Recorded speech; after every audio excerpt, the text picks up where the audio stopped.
Mga persons with disability padayong naningkamot aron makadawat sa saktong mga benepisyo ug pakigbisok batok sa diskriminasyon nga nasinati sa ilang sektor. Si Chona Carion sa RTV Presents.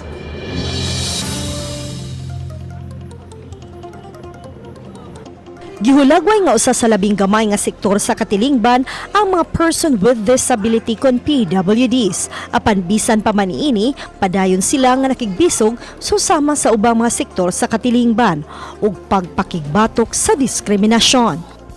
Sa dakbayan sa Talisay, gihatagan ang mga tawo nga adunay kakulian sa panglawas ug higayon nga makatrabaho. Gani sa buhatan sa PWDO, adunay 12 ka mga PWDs ang gipatrabaho sa City Hall.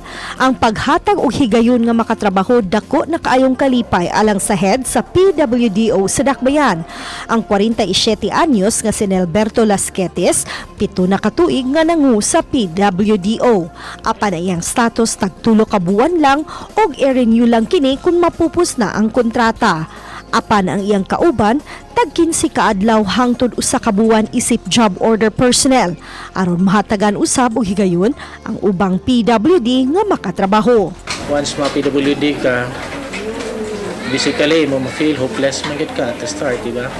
Then all of a sudden, napaday trabaho nga naapaday para ka sa mga. So basically mo na magibati malipay, then na panog paglaw.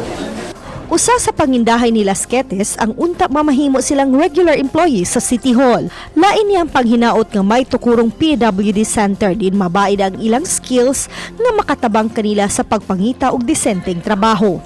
Na-recognize na gid nila ang mga persons with disability as one sector, is Talisay.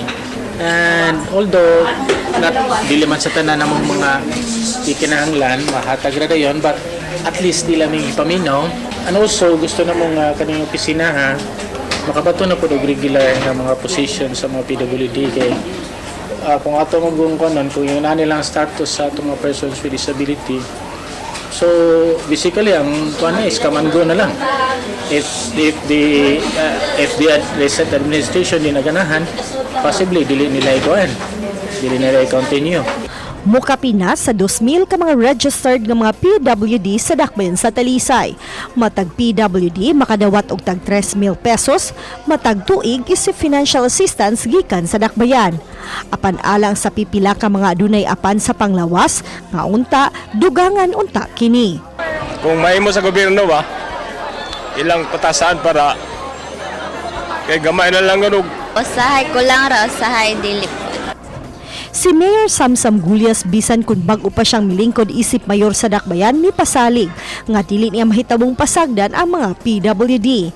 Gani ang tun-an ang mga hangyo sa maong sektor. Mag-budget call man mi. So atong tanawon kung unsay mga opisina na pwede na tumabli. But one thing na ako yung gi-bring up nila na magbutang gyud tag mga bisag mga L300 lang under DSWD para mga sectors kung kailangan silang tabang ato na lang sa DSWD mo coordinate when it comes to vehicles. Adu naman sila diferensya sa ilang panglawas apan panawagan sa PWD nga itratar sila sama sa normal ug respetohon ang ilang mga katungod ug hatagan og saktong benepisyo.